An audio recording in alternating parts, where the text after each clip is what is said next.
Whoa. Hey guys, welcome Welcome back to to EB Christian Games. Talks. Today I want to talk about the ongoing litigation between Apple and the FBI. Now, for any of you guys that don't have been following up with the story, here's some basic background.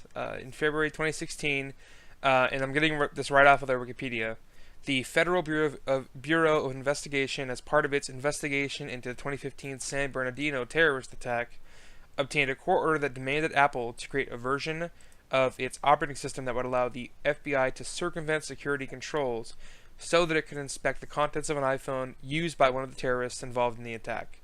Apple claims the order would undermine the very freedoms and liberty our government is meant to protect and appealed the case. So this is happening right now.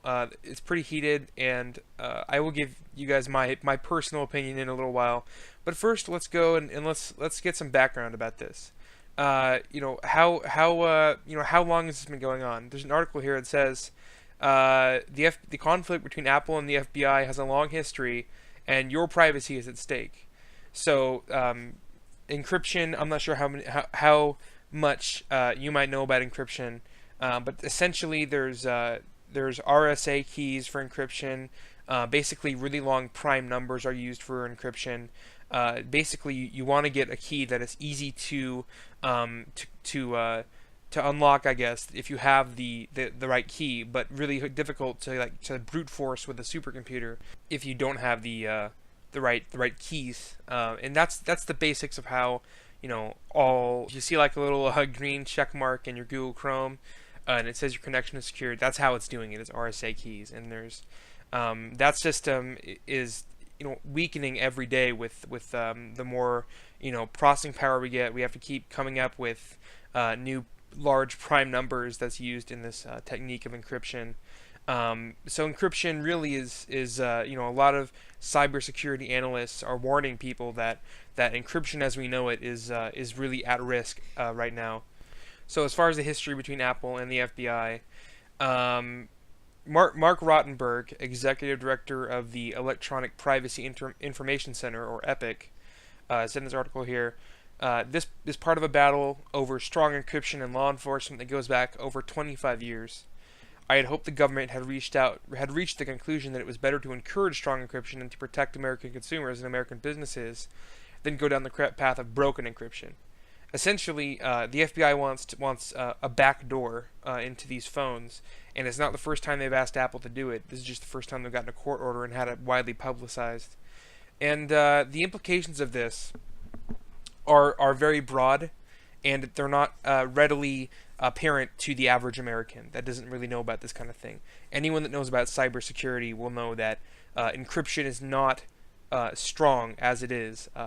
People are finding new ways to get around it every day, and like I said, a lot of cyber security analysts are warning a big encryption breakdown where pretty much nothing on the internet is going to be secure. But essentially, if the Apple complied with exactly what the FBI has told it to do in the court order, Apple would create a version of iOS. And if you want to know more about iOS and how to gain access to iOS, go check out my jailbreaking video. I'll put an annotation up in the video. But essentially, the FBI wants Apple to create a version of iOS that will allow them to electronically input the password and brute force access into the device. And the FBI claims that this would be used only once, and that they're innocent. They just want to find out the identity of these terrorists. They just want to find out who they're working with. First of all, the phone that they're trying to crack was a work phone that his employer gave him for his job. It's unlikely that he would have done any sort of actual terrorist communication on that phone. And what's more is that the couple that actually did it destroyed two of their personal phones so completely that no data can never be gotten off of them. That those are what I'm trying to say is I think those are the phones that they would actually have used. I don't think there's a high likelihood of them finding anything on this phone in the first place. I really don't think the FBI cares about actually discovering more terrorist organizations.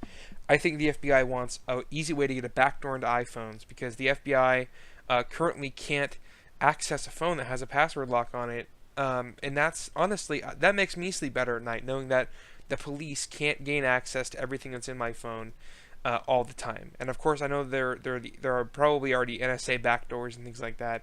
But the fact that the FBI is having to ask Apple in the first place kind of makes me sleep better at night.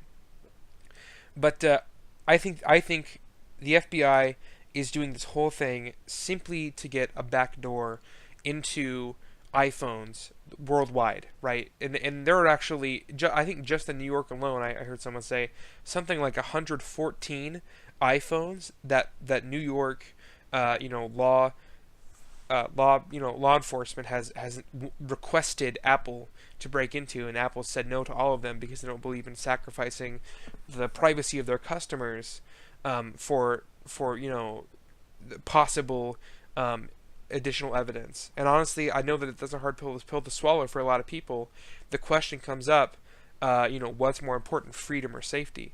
Now there is some proof that the FBI doesn't actually need Apple to unlock the phone, and that they are using this for they have ulterior motives, basically, in issuing this court order. This article here, and if you've been watching the news, if you've been following with this, you'll know this too. Apple basically claimed that an iCloud account password that was associated with the terrorist iPhone was changed after the shooting, and the FBI has responded saying that it was a local law enforcement officer that did that by accident or something along those lines. And as far as that goes, I'm not saying that the FBI is definitely lying, that they need to they need Apple to unlock the phone for them, but I do think it's curious that the iCloud password was changed, considering that they would have had to log into the iPhone in the first place to change the password, and now somehow they can't get into the phone. A organization as wide and powerful and broad, with so many resources as the FBI has, is unable to crack into an iPhone. You'd think they would be able to do that. So whether or not they're actually lying, I think that's up to you. But if you're curious about this kind of thing, you can search. Just look up FBI San Bernardino shooters iCloud password, and you'll find a lot about how Apple is standing its ground, saying we think you already have access to the phone, and that you're manipulating us to breaking all of our security that they've worked so hard for. Because once a backdoor's in place, all of their security that they've worked so hard for is just gone down the toilet, and that's what I think a lot of people are afraid of, including myself. So what's my personal opinion on this whole issue? Personally, I think that Apple is right to stand by what it has previously said and refuse to open this iPhone, not because I love terrorists or because I think there's nothing that could be gained from opening the phone, although I certainly think that's possible. What I'm saying is that I don't think it's worth it to sacrifice all of our personal freedoms and set the precedent that the courts are allowed to dictate what technology companies can and cannot do when it comes to security. Because, as we all know, the U.S. government, especially the FBI, is not immune to security threats, at least not as much as Apple. When's the last time the Apple website went down? Now, when's the last time you heard that the FBI website went down? It's not long ago, and people are trying with Apple at least. So what I'm saying is that I live in the U.S. I'm a U.S. citizen, and I value my personal rights and freedoms that are guaranteed by the Constitution. And I'm also a libertarian. I believe in personal freedoms and privacy. Immensely. That's the building block, in my opinion, of America. And a lot of the attitudes that were put into the original Constitution. So I would just hate to see all of what we worked towards so far in encryption, specifically in technology, not only with that, but for personal freedoms and privacy in the U.S., to be eroded by this one decision that sets a dangerous precedent. So that's just my opinion, but what do you guys think? Leave your opinion on this whole subject in the comments below.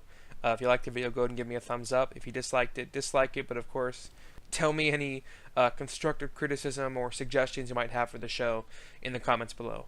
And of course, thanks for watching.